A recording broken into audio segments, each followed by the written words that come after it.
আসসালামু আলাইকুম ওয়া রাহমাতুল্লাহি ওয়া বারাকাতুহু। আলহামদুলিল্লাহি রাব্বিল আলামিন ওয়াসসালাতু ওয়াসসালামু আলা আশরাফিল আমবিয়া ওয়াল মুরসালিন নবিয়িনা মুহাম্মাদিন সাল্লাল্লাহু আলাইহি ওয়াসাল্লাম ওয়া আলা আলিহি ওয়া সাহবিহি আজমাইন। আম্মা বা'দ। বই ইসলামী রাজনীতি বিষয়ক ফতোয়া। বই ইসলামী রাজনীতি বিষয়ক ফতোয়া। লেখক শেখ মুকবিল ইবনে হাদি আল ওয়াদিঈ রাহিমাহুল্লাহ। ইসলামী রাজনীতি বিষয়ক ফতোয়া, শেখ মুকবিল ইবনে হাদি আল ওয়াদিঈ রাহিমাহুল্লাহ।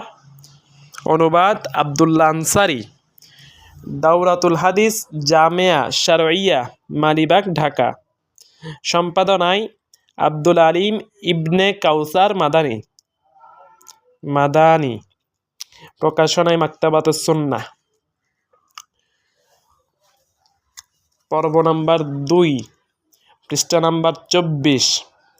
শুরু। বিসমিল্লাহির রহমানির রহিম। ইসলামী রাজনীতি বিষয়ক ফতোয়া। শেখ মুকবিল ইবনে হাদি আল ওয়াদিঈ রাহিমাহুল্লাহ। প্রশ্ন 1, সিয়াসা এর আবিধানিক অর্থ কি? সিয়াসা কত প্রকার? জবাব: সিয়াসা এর আবিধানিক অর্থ হল শাসন ব্যবস্থার সুষ্ঠু ব্যবস্থাপনা। এখান থেকেই রাজা বাদশাহ কর্তৃক প্রজাদের যাবতীয় বিষয়ের সুষ্ঠু ব্যবস্থাপনা কথাটির উৎপত্তি। সিয়াসা এর আবিধানিক অর্থ হল শাসন ব্যবস্থার সুষ্ঠু ব্যবস্থাপনা। এখান থেকেই রাজা বাদশাহ কর্তৃক প্রজাদের যাবতীয় বিষয়ের সুষ্ঠু ব্যবস্থাপনা কথাটির উৎপত্তি। শারঈ সিয়াসা হল কিতাব ও সুন্নাতের আলোকে সমাজের যাবতীয় বিষয়ের সুষ্ঠু ব্যবস্থাপনা। সিয়াসা হল দ্বীনের একটি অংশ। বুখারী ও মুসলিম সহিহাইনে আবু হুরায়রা রাদিয়াল্লাহু আনহু থেকে বর্ণনা করেছেন, তিনি বলেন, আল্লাহর রাসূল সাল্লাল্লাহু আলাইহি ওয়াসাল্লাম বলেছেন, ইন্না বানি ইসরাঈলা কানাত তাসুসুহুমুল আনবিয়া কুল্লামা হালাকা নাবিয়্যুন খালাফা নাবিয়্যুন ওয়া ইন্নাহু লা নাবিয়্যা বা'দি ইন্নাহু সায়াকুনু খুলাফাউ ফাতাকসুর। নিশ্চয়ই ইসরাইল গোত্রের তাদের নবীগণ তাদেরকে নেতৃত্ব দিতেন। যখনই কোনো নবী মৃত্যুবরণ করতেন, অপর নবী তার স্থলাভিষিক্ত হতেন। আর আমার পরে কোনো নবী আসবেন না।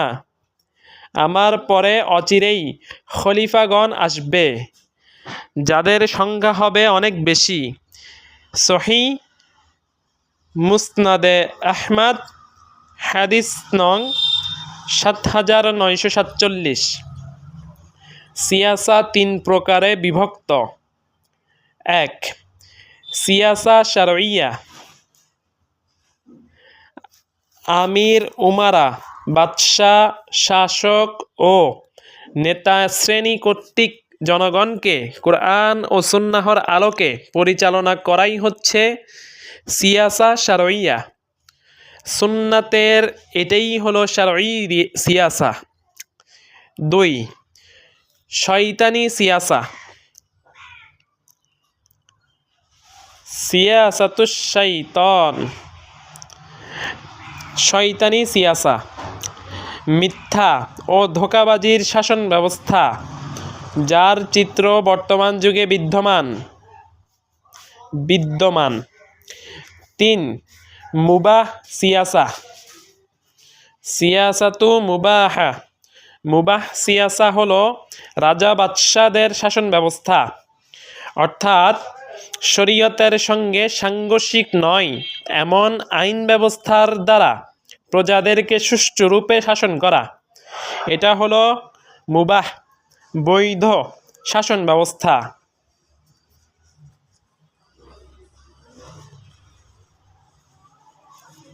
ফাতাওয়া আসিয়াসাতুশ শারঈয়া।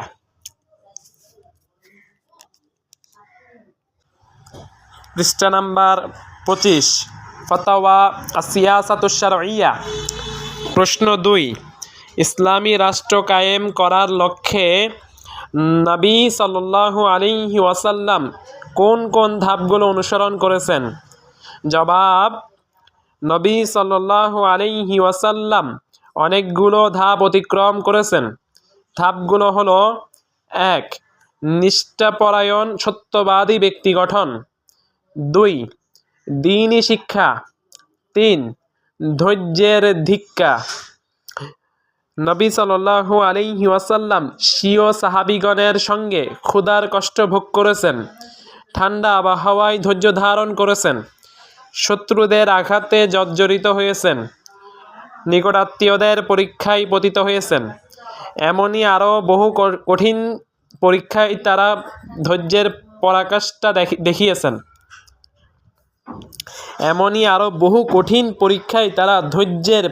পরাকাষ্ঠা দেখিয়েছেন। সুতরাং আমাদের করণীয় হলো নিজেদেরকে ধৈর্য ধারণের ব্যাপারে প্রশিক্ষিত করে তোলা, জ্ঞান অর্জনে নিজেকে যোগ্য করে তোলা, উপকারী জ্ঞান অর্জনে নিজেকে দক্ষ করা, যেমনটি নবী সাল্লাল্লাহু আলাইহি ওয়াসাল্লাম ও তার সাহাবীগণ করেছিলেন। এরপরে কোরআনের জ্ঞান অর্জনে এবং কোরআনের উপরে আমল করার ক্ষেত্রে নিজেদেরকে দক্ষ করে তোলা। আল্লাহই একমাত্র আশ্রয়স্থল। প্রশ্ন 3, অনেকেই বলে থাকেন যে সিয়াসা হলো এমন শাসন ব্যবস্থা যা শরীয়তসম্মত হয়ে থাকে, শরীয়ত কর্তৃক নির্দেশিত শাসন ব্যবস্থা নয়। এই কথাটি কি ঠিক? জবাব: সিয়াসা 3 প্রকারে বিভক্ত। শারঈ সিয়াসা, যেই সিয়াসা নবী সাল্লাল্লাহু আলাইহি ওয়াসাল্লাম প্রবর্তন করেছেন। মুবাহ সিয়াসা, যেমন কিতাব ও সুন্নাতের সাথে সাংঘর্ষিক নয় এমন আইন দ্বারা প্রজাদের জন্য রাজা বাদশাহ ও আমিরগণ কর্তৃক প্রণীত শাসন ব্যবস্থা। শয়তানি সিয়াসা, এমন শাসন ব্যবস্থা যা আল্লাহর কিতাব ও আল্লাহর রাসূল সাল্লাল্লাহু আলাইহি সাল্লামের সুন্নাতের সাথে সাংঘর্ষিক হয় আর শরীয়ত প্রদর্শিত আইন মেনে চলে এমন শাসন ব্যবস্থার মাঝে আর উক্ত শাসন ব্যবস্থার মুবাহ সিয়াসা মাঝে কোনো তফাৎ আছে বলে আমার মনে হয় না। যদি শরীয়তের আইন মোতাবেক পরিচালিত শাসন ব্যবস্থার দ্বারা এমন শাসন ব্যবস্থা উদ্দেশ্য হয় যা শরীয়তের আইন মোতাবেক ও শরীয়তের আইন বিরোধী শাসন ব্যবস্থা উদ্দেশ্য হয়, তাহলে সেটা উক্ত শয়তানি শাসন ব্যবস্থা বলে বিবেচিত হবে। এমন শাসন ব্যবস্থা প্রশ্নে জিজ্ঞাসিত এর উক্ত শয়তানি শাসন ব্যবস্থার মাঝে কোনো তফাৎ আছে বলে আমার মনে হয় না। ইসলামী রাজনীতি বিষয়ক ফতোয়া, 26 পৃষ্ঠা। প্রশ্ন 4, সফরের আমির হওয়ার ক্ষেত্রে কি আম দলিলগুলোর বিচারে ইমাম কুরাইশি হওয়া শর্ত? জবাব: সফরের আমির হওয়ার জন্য কুরাইশি হওয়া শর্ত নয়, যেহেতু নবী সাল্লাল্লাহু আলাইহি ওয়াসাল্লাম উসামা বিন জায়েদকে আমির নিযুক্ত করেছিলেন, যিনি কুরাইশি ছিলেন না, আর জায়েদ বিন হারিসাকে যুদ্ধের আমির নিযুক্ত করেছিলেন, তিনি কুরাইশি ছিলেন না। নির্দিষ্ট সফরের নেতৃত্ব ওই নেতৃত্বের মতো নয় যেখানে আমি তোমাকে যুদ্ধের জন্য আহ্বান করলে তোমাকে যুদ্ধ করতে হবে, আর যদি আমি তোমাকে চলে যেতে বলে তাহলে চলে যেতে হবে। না, বিষয়টি এমন নয়, বরং সফরের নেতৃত্ব সফর সংক্রান্ত যাবতীয় বিষয়ের ব্যবস্থাপনার সাথে সম্পৃক্ত। যেমন কোথায় তোমরা যাত্রা বিরতি করবে, কোন পথ দিয়ে তোমরা গমন করবে, এমনইভাবে ওই সকল বিষয়ের সঙ্গে সম্পৃক্ত যেগুলো সফরের যাবতীয় বিষয়ের সাথে নির্দিষ্ট। আর এই ক্ষেত্রে কুরাইশি হওয়া শর্ত নয়, যেমনটি তুমি ইতিপূর্বে শুনেছ। প্রশ্ন 5, নিজ এলাকা ও সফরে থাকাকালে আমির হওয়ার বিধান কি? জবাব: সফরে আমির হওয়ার ব্যাপারে নবী সাল্লাল্লাহু আলাইহি ওয়াসাল্লাম বলেছেন, যখন তোমরা সফরের উদ্দেশ্যে প্রস্থান করো আর তোমাদের সংখ্যা 3 জন হয়, তখন তোমরা তোমাদের মধ্যে কাউকে আমির নিযুক্ত করো। সুতরাং এটা শরীয়তসম্মত। আর স্থানীয় অঞ্চলের আমির হলো উক্ত অঞ্চলের প্রধান দায়িত্বশীল বা বাদশাহ। কারো জন্য নিজেকে কোনো স্থানের আমির পদে অধিষ্ঠিত করা জায়েজ হবে না, যতক্ষণ পর্যন্ত প্রধান দায়িত্বশীল অথবা বাদশাহর পক্ষ থেকে তাকে উক্ত পদের আমির হিসেবে নিযুক্ত করা হয়। আর অঞ্চল ভিত্তিক স্থানীয় আমির নিযুক্ত করার বিষয়টি আল্লাহ রাসূল সাল্লাল্লাহু আলাইহি ওয়াসাল্লামের যুগে বিদ্যমান ছিল না। ঠিক এমনইভাবে আবু বকর, ওমর ও উসমান রাদিয়াল্লাহু তাআলা আনহুম আজমাইন এর যুগেও ছিল না। আমরা নবী সাল্লাল্লাহু আলাইহি ওয়াসাল্লাম এর শহরে এমন কাউকে জানি না যে বলে অমুক ব্যক্তির আমির হলো অমুক ব্যক্তি। এছাড়াও এটা মুসলিমদের একতাকে বিচ্ছিন্ন করে দেয়। এছাড়া এটা মুসলিমদের একতাকে বিচ্ছিন্ন করে দেয়। আমরা মিশরে গিয়ে দেখলাম সেখানে 3 জন ব্যক্তি ছিলেন।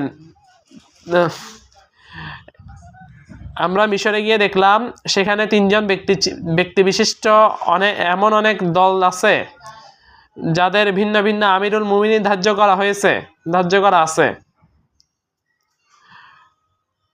অথচ তারা অন্য দলগুলোর সাথে মিশে দোয়া ও আল্লাহর প্রশংসায় ব্যস্ত থাকে।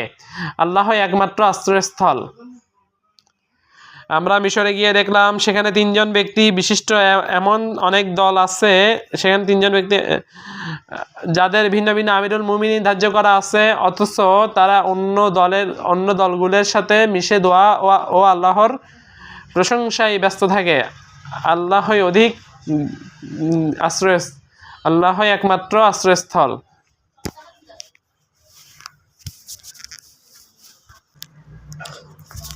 ফাতাওয়া আস-সিয়াসাতুশ শারঈয়া। প্রশ্ন 6, সফরের নেতৃত্ব কখন থেকে শুরু হয় আর কখন তা শেষ হয়? সফরে কি নেতৃত্বের কোনো সুনির্ধারিত মেয়াদ আছে? কখনো কখনো এক অঞ্চলে 1 মাস অথবা 2 মাস অথবা এর চেয়ে বেশি বা কম সময় অবস্থান করা হয়, এরপরে ফিরে আসা হয়। এই ক্ষেত্রে নেতৃত্বের সময়সীমার বিধান কি? স্থানীয় অঞ্চলের নেতৃত্বকে সফরের নেতৃত্বের উপর কিয়াস করে একই বিধান সাব্যস্ত করা যাবে কি? যেই মতটা অনেকেই পোষণ করেন। জবাব: সফরের নেতৃত্ব শুরু হয় সফর চলাকালীন আর তা শেষ হয় সফরের দ্বারা। যখন তুমি কোনো শহরে উপনীত হয়ে সেখানে 20 দিনের অতিরিক্ত সময় অবস্থানের সিদ্ধান্ত গ্রহণ করবে, তখন সেখানে কোনো নেতৃত্ব কার্যকর হবে না এবং পূর্ণ সালাত আদায় করতে হবে। আর যখন তুমি কোনো শহরে উপনীত হয়ে এই সিদ্ধান্ত নিবে যে যখন তোমার প্রয়োজন পূর্ণ হবে তখন তুমি সেখান থেকে প্রত্যাবর্তন করবে, তাহলে তুমি সেখানে 2 অথবা 3 অথবা 4 অথবা 5 মাস অবস্থান করলেও তোমার উক্ত সময়কে সফরের অন্তর্ভুক্ত বলে বিবেচনা করা হবে। সুতরাং এই নেতৃত্ব শুরু হবে সফর চলাকালে আর শেষ হবে সফরের দ্বারা। আর বিদেশে পড়ালেখা করার উদ্দেশ্যে কিছু মানুষ যখন যাত্রা করে তখন তাদেরকে অনেকেই মুসাফির বলে ফতোয়া দেন, যা সঠিক নয়, কারণ সে আবিধানিক, সামাজিক ও শরীয়তের দৃষ্টিতে মুসাফির নয়। 20 দিনের মেয়াদ ধার্য করার পক্ষের দলিলটি সহিহ বুখারীতে ইবনু আব্বাস থেকে বর্ণিত হয়েছে।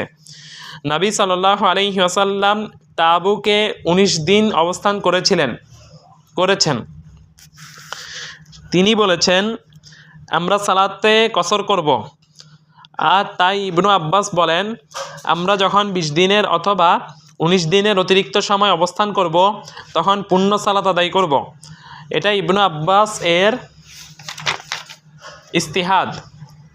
যেহেতু অন্য দলিলগুলোর মাঝে নবী সাল্লাল্লাহু আলাইহি ওয়াসাল্লাম থেকে এই মর্মে কোনো দলিল পাওয়া যায়নি যে ব্যক্তি কোনো শহরে এত দিন অবস্থান করবে তার জন্য পূর্ণ সালাত আদায় করা ফরজ। শাওকানি নাইলুল আওতার গ্রন্থে বলেন, যখন তুমি কোনো শহরে গমন করবে আর সেখানে 4 দিন অবস্থান করার সিদ্ধান্ত নিবে, তখন তোমার উপরে পূর্ণ সালাত আদায় করা ফরজ।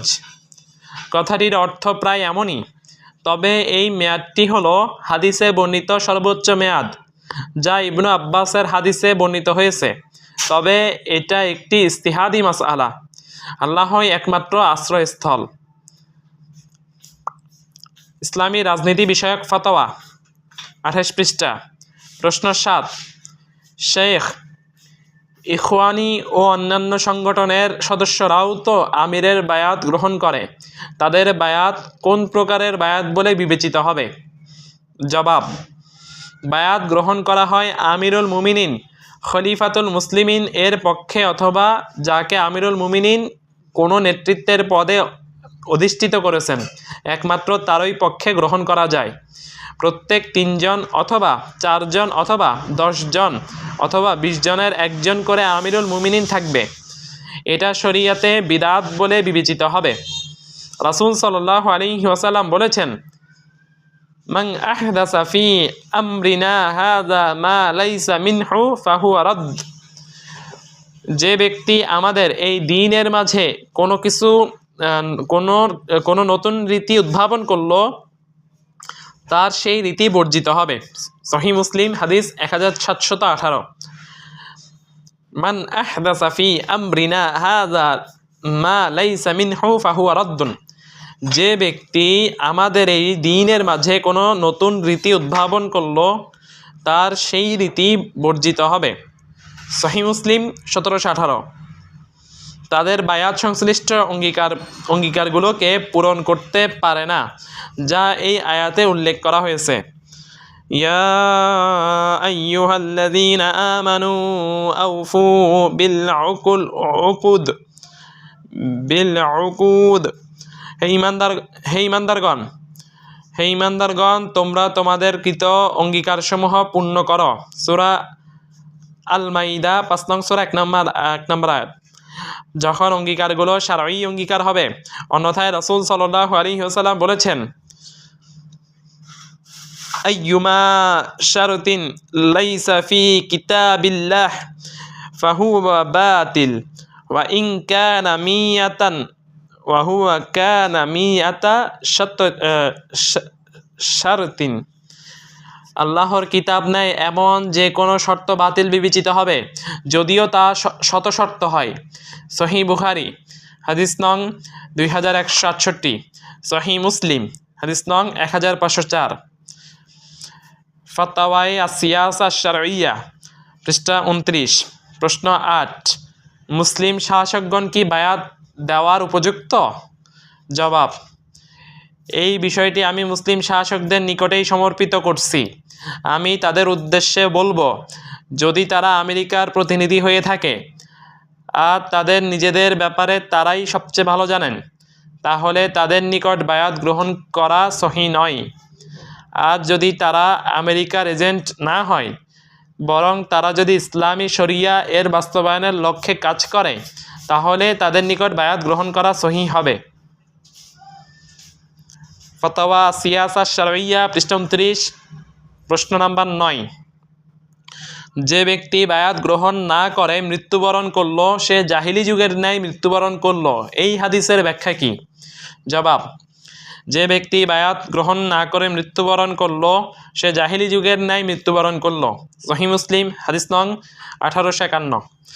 যখন মুসলিমদের কোনো কুরাইশি ইমাম থাকবে আর সে বায়াত গ্রহণের দাবি জানাবে, তখন তার নিকট বায়াত গ্রহণ করা ওয়াজিব, আর এটাই শরীয়তসম্মত পদ্ধতি। ইসলামের শত্রুদের অন্ধ অনুসারীরা ভোট প্রদানের ও নির্বাচনের পদ্ধতিকে বায়াতের পদ্ধতির বিকল্প বানিয়ে নিয়েছে, আর এটা নিঃসন্দেহে বাতিল পদ্ধতি। যেহেতু রাসূল সাল্লাল্লাহু আলাইহি ওয়াসাল্লাম স্বীয় সাহাবাগণের বায়াত গ্রহণ করতেন। লাকাদ রাদিয়াল্লাহু আনিল মুমিনিনা ইয ইউবাইউনাকা তাহতাশ শাজারা। আল্লাহ তাআলা মুমিনদের প্রতি সন্তুষ্ট হয়েছেন যখন তারা বৃক্ষটির নিচে আপনার হাতে বায়াত গ্রহণ করেছে।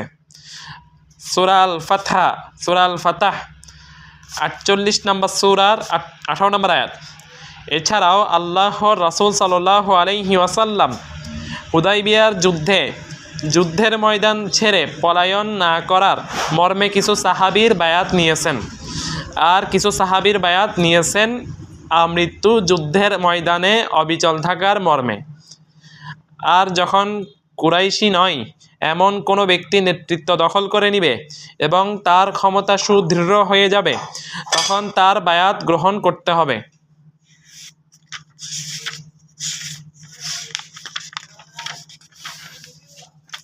তবে এই সকল দল যারা বিদাতি দল বলে বিবেচিত, তারা মুসলিমদের ঐক্যকে বিভক্ত করছে এবং দুর্বল করে দিচ্ছে, তাদের নিকট কোনো বায়াত গ্রহণ করা যাবে না, বরং এই বায়াত বাতিল বলে বিবেচিত হবে। যেহেতু নবী সাল্লাল্লাহু আলাইহি ওয়াসাল্লাম বলেছেন, মান আহদাসা ফি আমরিনা হাযা মা লাইসা মিনহু ফাহুয়া রাদ্দুন, যে আমার এই দ্বীনের মাঝে কোনো নতুন রীতি অবলম্বন করলো তার সেই রীতি বর্জিত হবে। সহিহ মুসলিম হাদিস নাম্বার 1718। ইসলামী রাজনীতি বিষয়ক ফতোয়া 30 পৃষ্ঠা। প্রশ্ন 10, খিলাফত প্রতিষ্ঠা করা কি প্রত্যেক মুসলিমের উপরে ওয়াজিব? জবাব, যেই সীমা পর্যন্ত মুসলিমগণ সক্ষমতা রাখে খেলাফত প্রতিষ্ঠা করার, সেই সীমা পর্যন্ত তাদের জন্য ইসলামী খেলাফত প্রতিষ্ঠা করার জন্য চেষ্টা করা ওয়াজিব।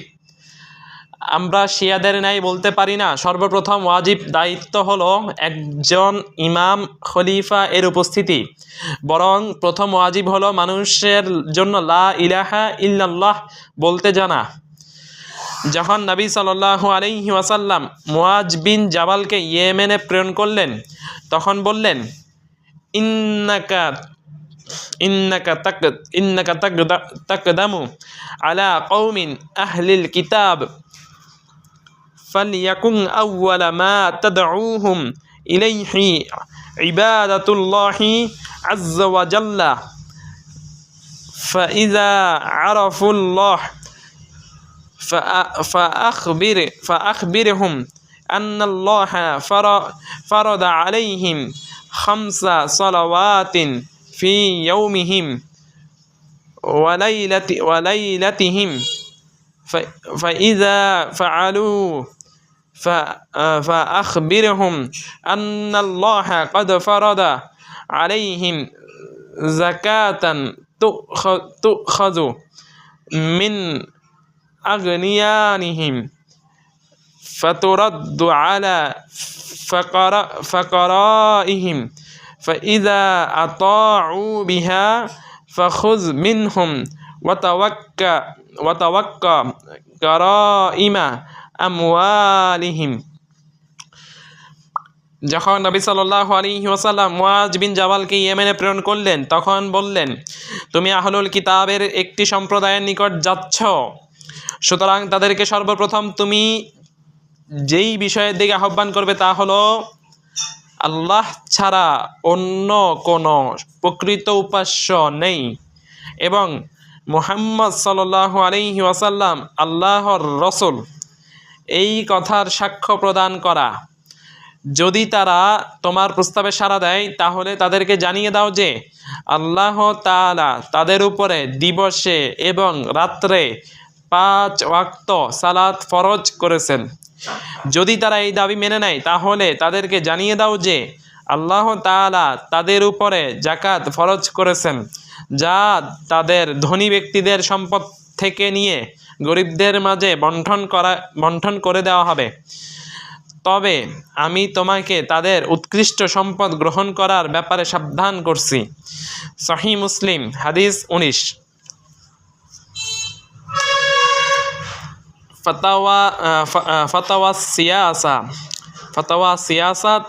ফাতাওয়া সিয়াসাতুশ শারঈয়া, পৃষ্ঠা নাম্বার 31।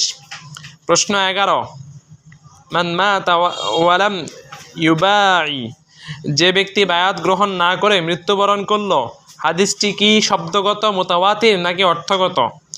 জবাব, নবী সাল্লাল্লাহু আলাইহি ওয়াসাল্লাম থেকে বিভিন্ন সনদে বর্ণিত হয়েছে, হাদিসটি সহিহ।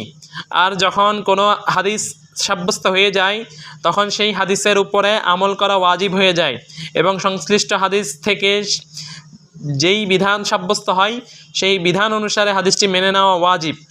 সুতরাং হাদিসকে বিধানগত দৃষ্টিকোণ থেকে মুতাওয়াতির ও খবরে ওয়াহিদ এর প্রকারে বিভক্ত করা মুতাজিলা সম্প্রদায়ের রীতি, যা উসুলুল ফিকহ শাস্ত্রের আলিমগণ তাদের থেকে গ্রহণ করেছে, যেমনটি সুয়ুতি তাদরিবুর রাবি গ্রন্থে উল্লেখ করেছেন। প্রশ্ন 12। বিভিন্ন দলের একাধিক আমির থাকে, প্রত্যেক জামাতের ভিন্ন ভিন্ন আমির থাকে, তবে কখনো কখনো তার বায়াত গ্রহণ করা হয়, আবার কখনো তার বায়াত গ্রহণ করা হয় না। তারা বলে এই নেতৃত্ব ক্ষমতা বাস্তবায়ন করার নেতৃত্ব নয়, বরং তা দাওয়াত কেন্দ্রিক নেতৃত্ব। যেমনটি তারা বলে থাকে আমরা ক্ষমতার বাস্তবায়ন করছি না, বরং তারা এই দাওয়াত কেন্দ্রিক নেতৃত্বকে সফর ও সফরের নেতৃত্বের সঙ্গে কিয়াস করে। তারা বলে আমরা এই সফর থেকেও গুরুত্বপূর্ণ পরিস্থিতিতে অবস্থান করছি, সুতরাং আমাদের একজনকে আমাদের আমির বানানো অতীব জরুরি। এরপরে যখন তারা তাদের মধ্যে কোনো একজনকে আমির বানিয়ে নেয় তখন তার আনুগত্যকে ওয়াজিব সাব্যস্ত করে, আর যে উক্ত আমিরের কোনো প্রকার বিরোধিতা করে তাকে গুনাহগার সাব্যস্ত করে, তার সঙ্গে তারা সম্পর্ক ছিন্ন করে, তার সঙ্গে যুদ্ধে লিপ্ত হয়, আর তার ব্যাপারে এই জাতীয় কুৎসা রটাতে থাকে, যেমন কাফের বলা এবং এমনই আরও অনেক অপবাদ দিয়ে থাকে। আবার কখনো কখনো তাকে তারা এই অপবাদও দিয়ে থাকে যে সে উক্ত শাসকদের তাবেদারি করছে অথবা তাদের শাসন ব্যবস্থার তাবেদারি করছে। তাহলে এমন নেতৃত্ব বিধিসম্মত কিনা? এই সকল জামাতের ক্ষেত্রে আমাদের করণীয় কি?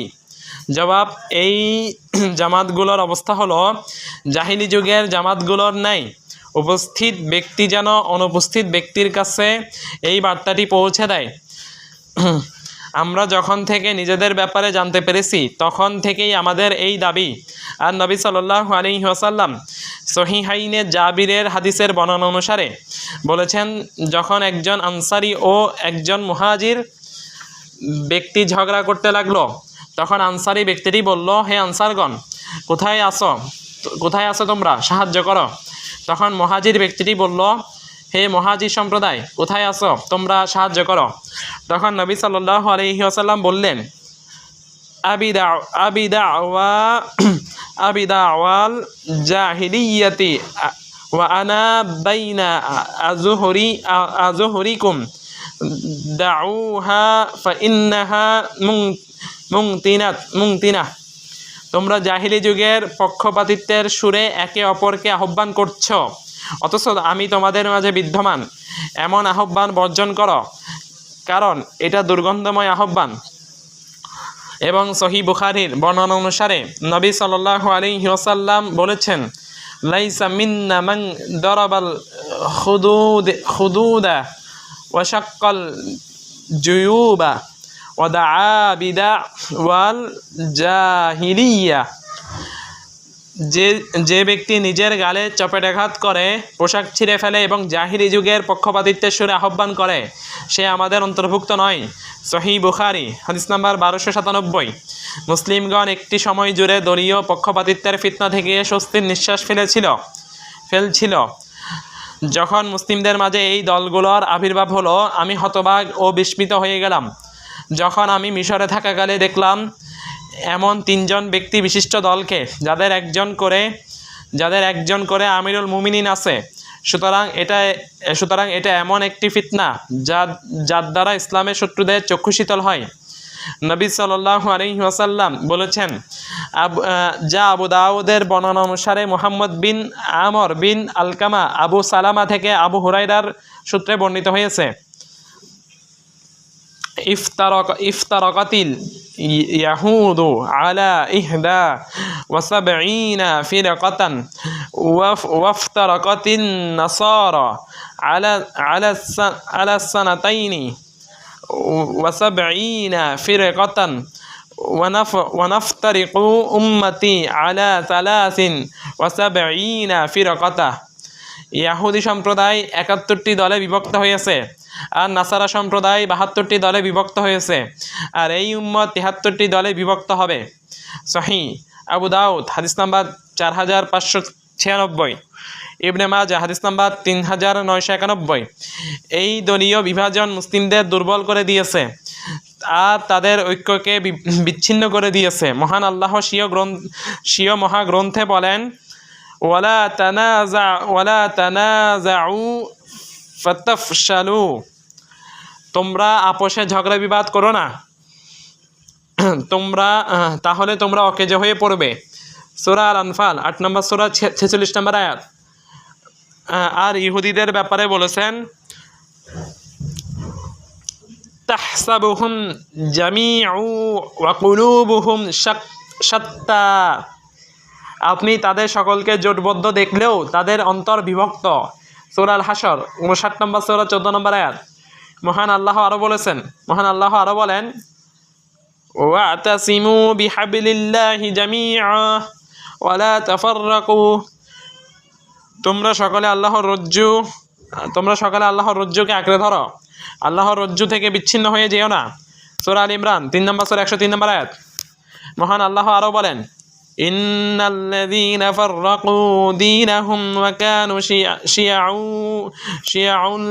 শিয়াউন লাস্তা মিনহুম ফি শাইইন ইন্নামা আমরুহুম ইলাল্লাহ, নিশ্চয়ই যারা নিজেদের দ্বীনকে বিভক্ত করে দলে দলে বিচ্ছিন্ন হয়ে গিয়েছে, আপনার সাথে তাদের কোনো সম্পর্ক নেই, তাদের ব্যাপারে সকল সিদ্ধান্ত আল্লাহই গ্রহণ করবেন।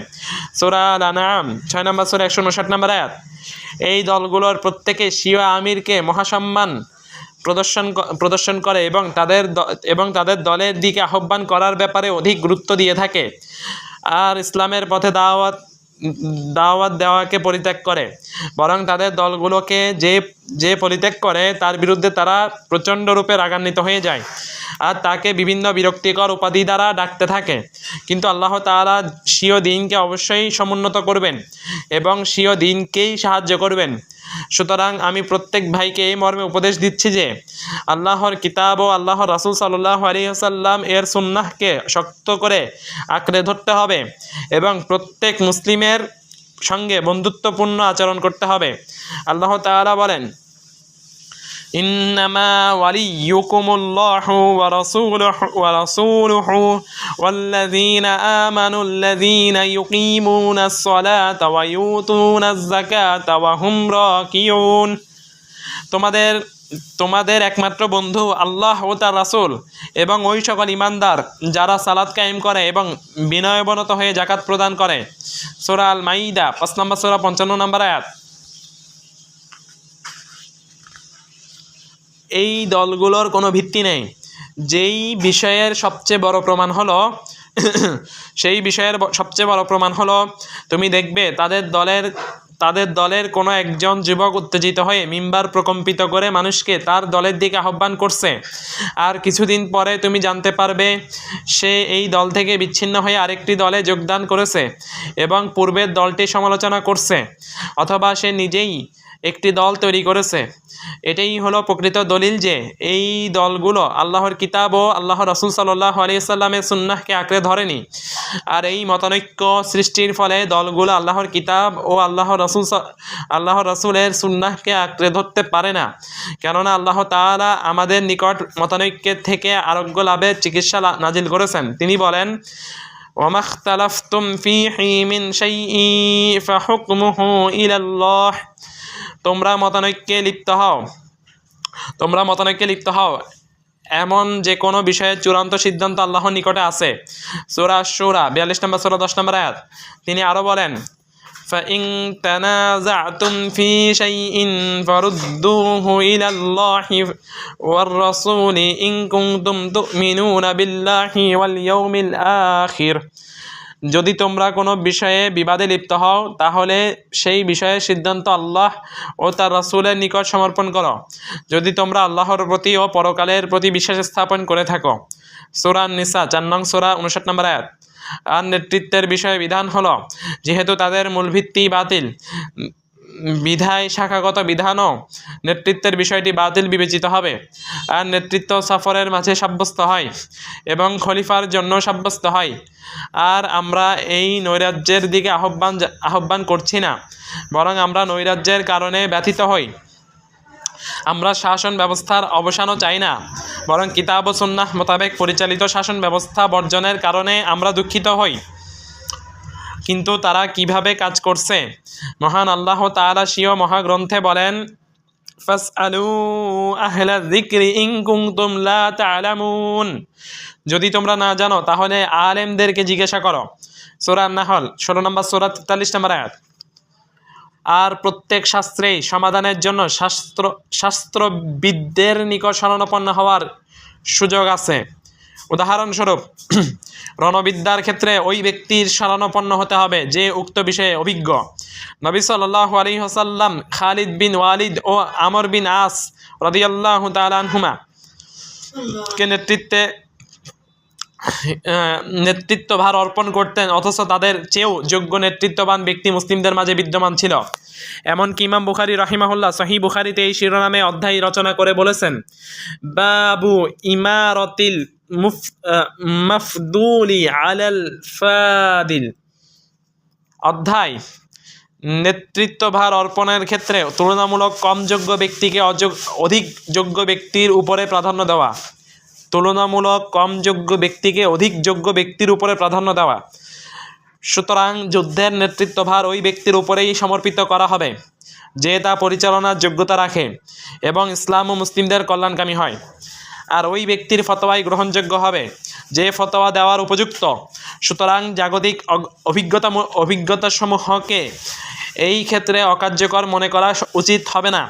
মহান আল্লাহ স্বীয় মহাগ্রন্থে বলেন, ওয়াতাআওয়ানু আলাল বিররি ওয়াত্তাকওয়া ওয়ালা তাআওয়ানু আলাল ইসমি ওয়াল উদওয়ান। সৎকর্ম ও তাকওয়ার ক্ষেত্রে একে অপরকে তোমরা সহযোগিতা করো, অসৎকর্ম ও শত্রুতার ক্ষেত্রে একে অপরকে সহযোগিতা করো না। সূরা আল মাইদা 5 নম্বর সূরা 2 নম্বর আয়াত। আর মুসলিমদের সংশোধন হবে না ও তাদের রাষ্ট্র প্রতিষ্ঠা হবে না যতক্ষণ পর্যন্ত তারা এই কাজটি না করবে। উপযুক্ত ব্যক্তিকে তার উপযুক্ত কর্মে নিয়োগ দান করা। কিন্তু ইখওয়ানুল মুসলিমিন দলটি যখন কোনো ব্যক্তি তাদের সঙ্গ দেয়, তার মহত্বকে অত্যাধিক পরিমাণে সমুন্নত করে, যদিও তার মর্যাদা গোবর সমানও না হয়। অপরদিকে তারা আল্লাহর পথে আহ্বানকারী, প্রভাব বিস্তারকারী সুমহান আলেমের মর্যাদা খাটো করে রাখে এবং তার নিকট থেকে দূরে সরে যায়, তাহলে তারা কি আল্লাহর পথে আহ্বানকারী? আমি বলি, তারা আল্লাহর পথে আহ্বানকারী নয়। আমি এই বিষয়টি অস্বীকার করি না যে তাদের মাঝে কোনো বড় আলেম নেই। বড় আলেম আছে, তবে তার কোনো কার্যকরী ক্ষমতা ও শক্তি নেই। তার হাতে কোনো সিদ্ধান্ত নেওয়ার অধিকার নেই। ইসলামী রাজনীতি বিষয়ক ফতোয়া 36 নম্বর পৃষ্ঠা, প্রশ্ন নম্বর 13। এই বিষয়ে কোনো সন্দেহ নেই যে কিতাব ও সুন্নাতের আলোকে বর্তমান সময়ের ইসলামী ফিরকাগুলোর মাঝে প্রচলিত বায়াতগুলো সম্পূর্ণ ভিত্তিহীন। এগুলো বিদআতে পরিপূর্ণ, শরিয়া বহির্ভূত বায়াত। চাই এগুলোকে বায়াত, আহাদ বা আকদ যাই বলা হোক না কেন। তাহলে এখন প্রশ্ন হলো, বায়াত গ্রহণকারী ব্যক্তিদেরকে কি বিদআতপূর্ণ বায়াতের কারণে বিদআতি বলা জায়েজ হবে? জবাব, এই ব্যাপারে কোনো সন্দেহ নেই। উপস্থিত ব্যক্তি যেন অনুপস্থিত ব্যক্তির নিকটে এই কথাটি পৌঁছে দেয় যে যারা সহকর্মীদের উপরে বায়াত করাকে বাধ্যতামূলক সাব্যস্ত করে তারা সম্পূর্ণ বিদআতপন্থী বলে বিবেচিত হবে। যেহেতু বায়াতের এই রীতিটা সাহাবা, তাবেঈ ও তাবে তাবেঈনের যুগে ছিল না। ইয়াজিদ বিন মুআবিয়া ফাসেক ছিল, কিন্তু তারা সাহাবী, তাবেঈ ও তাবে তাবেঈন কি বলেছেন? আমরা অন্য কারোর হাতে নতুন করে বায়াত গ্রহণ করব? যদিও সামান্য কিছু অর্জিত হয়েও যায়, তবুও সেটা নবী সাল্লাল্লাহু আলাইহি সাল্লামের এই বাণী বহির্ভূত। মান আতাকুম ওয়া আমরুকুম জামিউন আলা রাজুলি ওয়াহিদিন ইউরিদু আন ইয়াশুক্কা আসাকুম আও ইউফাররিকা জামাআতাকুম ফাকতুলুহু। তোমাদের শাসন ব্যবস্থা একতাবদ্ধ থাকা অবস্থায় তোমাদের মাঝে বিভক্তি সৃষ্টির লক্ষ্যে যদি কেউ তোমাদের নিকট আসে, তাহলে তাকে হত্যা করো। সহিহ মুসলিম হাদিস নাম্বার 1852। রাসূল সাল্লাল্লাহু আলাইহি ওয়াসাল্লাম এর এই বাণী বহির্ভূত। ইযা বুইয়া লিখলিফাতাইনি ফাকতুলুল আখরা মিনহুমা। যখন দুইজন খলিফার বায়াত গ্রহণ করা হবে তখন দ্বিতীয় জনকে হত্যা করে দাও। সহিহ মুসলিম হাদিস নাম্বার 1853। তাছাড়া এই বায়াতগুলোর কোনো সার্থকতা নেই, বরং এগুলো আত্মসাৎ ও টাকা পয়সার বায়াত ছাড়া আর কিছুই নয়। অন্যথায় বায়াত গ্রহণকারীর পক্ষে এটা সম্ভব হতো না যে সে একজনের নিকট বায়াত গ্রহণ করবে, এরপরে আরেকজনের নিকট আরও মোটা অঙ্কের অর্থ পেলে তার নিকটে স্থানান্তরিত হয়ে যাবে। বিশেষত আমাদের এখানে ইয়েমেনে অর্থের আধিক্যতার দিকে লক্ষ্য করে বায়াত গ্রহণ করা হয়। যার নিকট যত বেশি অর্থ তার সাথে তত বেশি মানুষ চলে।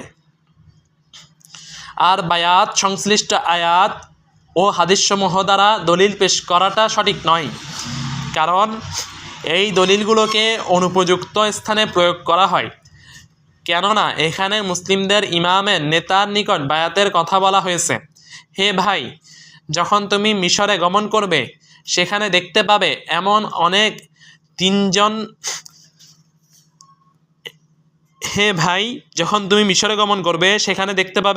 অনেক তিনজন ব্যক্তির দল আছে যাদের একজন করে আমিরুল মুমিনিন আছে।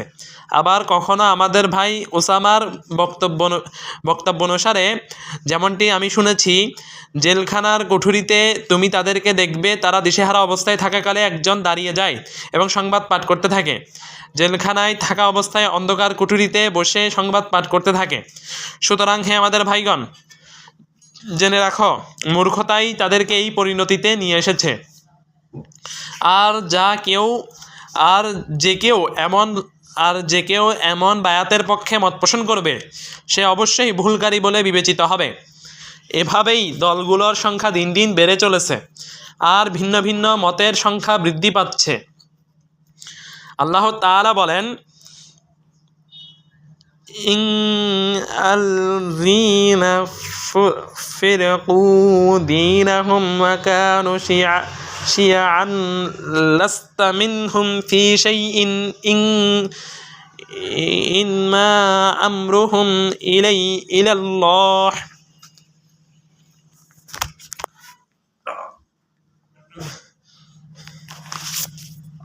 সরল অর্থানুবাদ। আল্লাহ তাআলা বলেন, নিশ্চয়ই যারা নিজেদের দ্বীনকে বিচ্ছিন্ন করেছে এবং দলে দলে বিভক্ত হয়েছে তাদের সাথে আপনার কোনো সম্পর্ক নেই। নিশ্চয়ই তাদের ব্যাপারে প্রকৃত সিদ্ধান্ত আল্লাহর নিকটেই আছে। আল-আনআম 6 নম্বর সূরা 159 নম্বর আয়াত।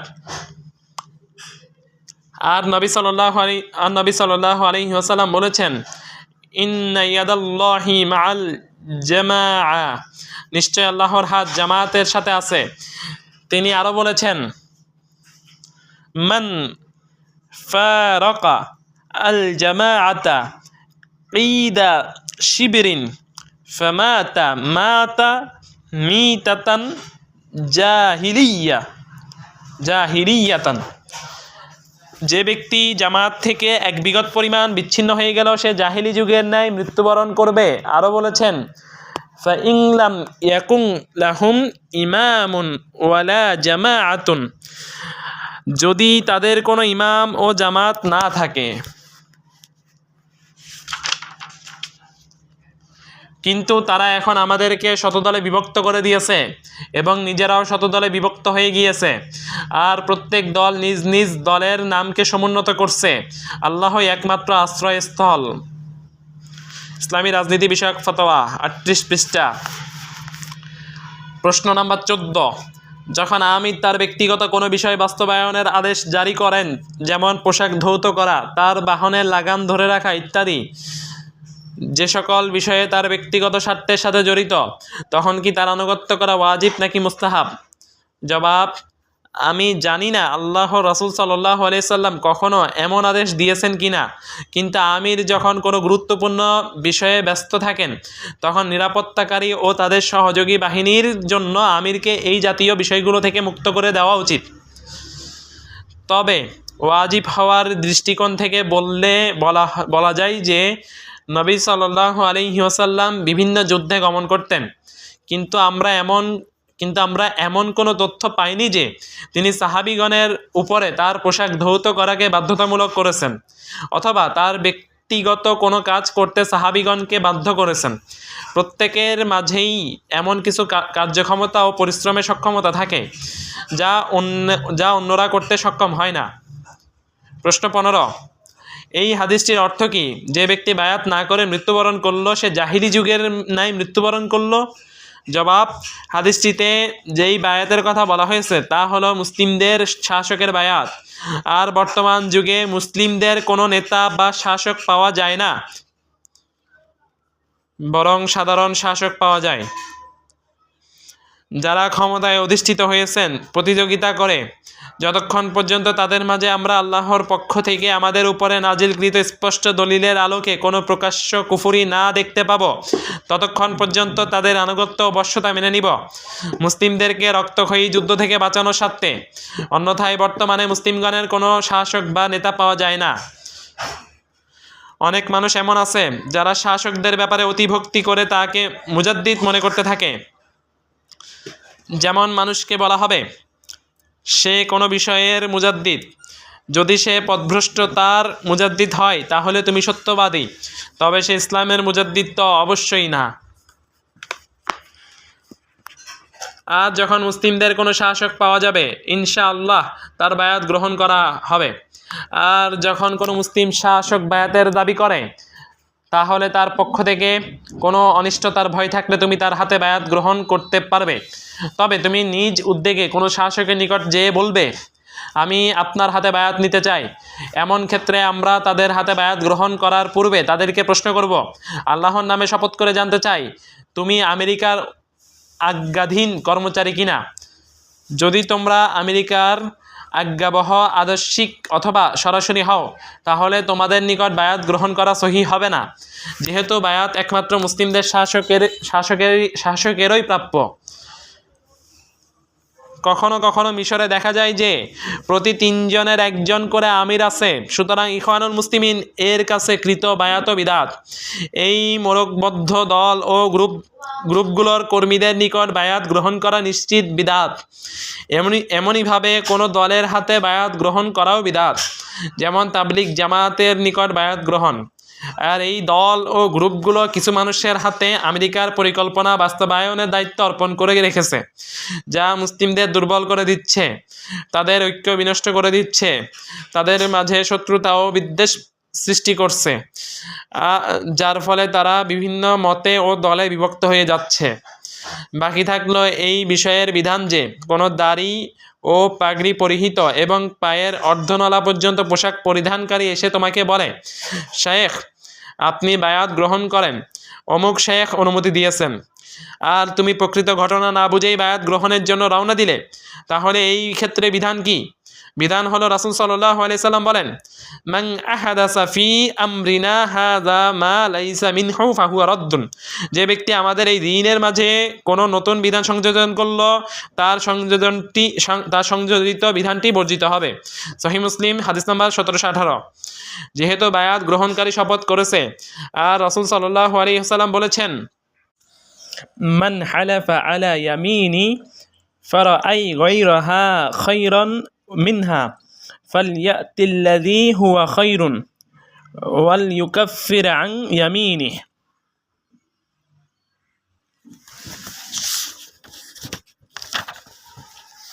যে ব্যক্তি কোনো বিষয়ে শপথ করার পরে যদি উক্ত শপথকৃত বিষয়ের চেয়ে উত্তম কোনো বিষয় পেয়ে যায় তাহলে সে যেন উত্তম বিষয়টি সম্পাদন করে এবং তার শপথের কাফারা আদায় করে দেয়। সহিহ মুসলিম হাদিস নাম্বার 1650। আর পরাজয়বাদী দলগুলো যখন মানুষকে বলতে দেখলো এমন বায়াত সহি নয়, তখন তারা বলতে শুরু করলো এটা আহাদ বা অঙ্গীকার, আমরা আসলে অঙ্গীকার নিচ্ছি, বায়াত নিচ্ছি না।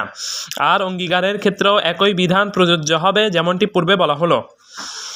আর এই বিচ্ছিন্ন দলগুলোর বিষয়বস্তু নিয়ে আলোচনা করতে গেলে একটি রিসালাহ লিখে ফেলতে হবে, যাতে করে বোঝা যায় যে ইউসুফ কারজাবি, আব্দুল ওয়াহাব দাইলামি, সালাহ আসসাবি, আল-উকাইল মাকতরি সহ যারা একাধিক দলীয় সংগঠনের বৈধতার পক্ষে মত দিয়েছেন তারা আসলে মরীচিকার পথে আহ্বান করেছেন। বিধায় এমন একটি রিসালা লিখা কিছু তালিবুল ইলম এর জন্য অতীব জরুরি একটি দায়িত্ব হয়ে দাঁড়িয়েছে, যার দ্বারা এই সম্পর্কিত হাদিসসমূহ ও কোরআনের আয়াতসমূহ একত্রিত করবে, যার ফলে এই দলের কর্মীরা বুঝতে সক্ষম হবে যে তারা কোন অবস্থার উপরে আছে। আর সালাহ সাবি হলো সাঈদ হাওয়ার খলিফা। হে সালাহ সাবি, আপনি অচিরেই মৃত্যুবরণ করবেন এবং আপনার কিতাবসমূহ ও দর্শনসমূহ মৃত্যুবরণ করবে, যেভাবে সাঈদ হাওয়া মৃত্যুবরণ করেছেন এবং তার কিতাবসমূহ ও চিন্তা দর্শন মৃত্যুবরণ করেছে। আমি যখন মিশরে অবতরণ করেছি তখন থেকেই আপনাকে আমি একজন সৎ ব্যক্তি হিসেবে চিনি, বিধায় আপনাকে এই অবস্থায় মৃত্যুবরণ করা থেকে আমি সাবধান করছি। আপনি কেন মুসলিমদের পার্থক্য ও তাদের ঐক্য বিচ্ছিন্ন করার পথে আহ্বান করছেন, যার মাধ্যমে আপনি আসলে আমেরিকার ওই নীল নকশা বাস্তবায়ন করছেন? কারণ তারা চায় আমরা দলে দলে বিভক্ত হয়ে থাকি। মুসলিমদের শাসকগণ সকলেই আল্লাহর পথে আহ্বানকারী দায়ীদের বিরুদ্ধে চক্রান্ত করে থাকে। আবার কখনো তারা আমাদেরকে নজরদারি করার জন্য গোয়েন্দাও প্রেরণ করে, যাদের শরীর পায়ের নলা পর্যন্ত পরিহিত পোশাক দ্বারা আবৃত। আবার কখনো তারা বাহরাইনে অভিযান পরিচালনা করে, কখনো বা দাম্মামে, কখনো বা খারজে। তারা আসলে আসে মুসলিমদের দলে মতবিরোধ সৃষ্টি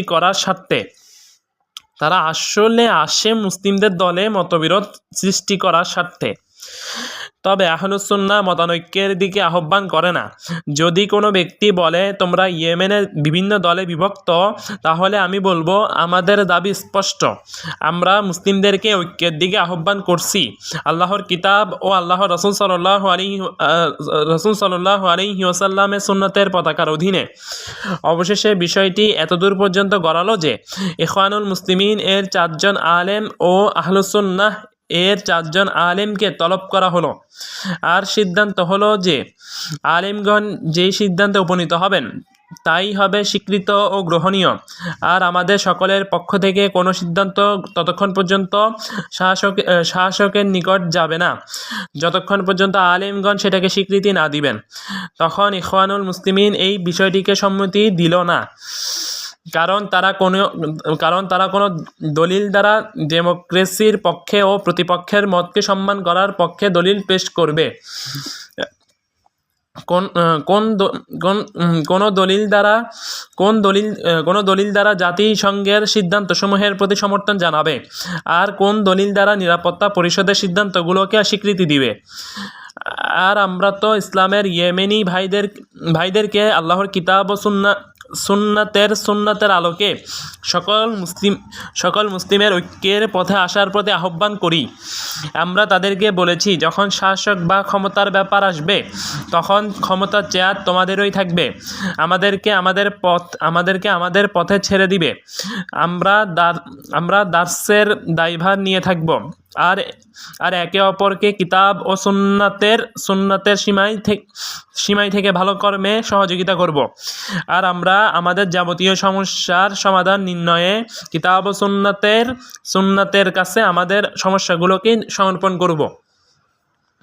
তারা কমিউনিস্ট পার্টির সঙ্গে সৌহার্দ্যপূর্ণ সাক্ষাতের জন্য প্রস্তুত থাকে, আর তা ঘটেছে এবং বিভিন্ন পত্রিকা তা প্রচার করেছে, এবং বাদ পার্টির সঙ্গে সমন্বয়ের জন্য তারা প্রস্তুত, আর তা তাদের মাঝে সংগঠিত হয়েছে।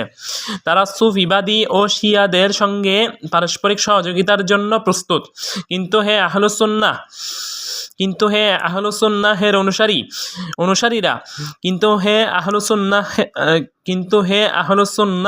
অনুসারীরা তোমরা আমাদের দাওয়াতের ক্ষেত্রে অনেক বড় বাধা। এমনকি হুদাইদা প্রদেশের শিক্ষা প্রতিষ্ঠান বিষয়ক প্রধান পরিচালক বলেছেন, যদি আমার কোনো সমস্যা হয় তাহলে কমিউনিস্টদের পূর্বে তোমাদেরকে পাকড়াও করব। যখন আমাদের ভাই আবদুল্লাহ বিন হিবা তাকে উপদেশ দেওয়ার জন্য সেখানে গিয়েছিলেন এবং তাকে বলেছিলেন, হে আমার ভাই, আপনি আল্লাহকে ভয় করুন, কিভাবে আপনি আমাদের ভাইদেরকে প্রহার করছেন, তখন তিনি উক্ত ধমক প্রদান করেন।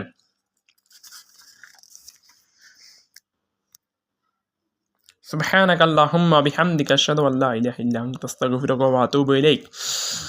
15টি প্রশ্ন সমাপ্ত, আর দ্বিতীয় পর্ব সমাপ্ত।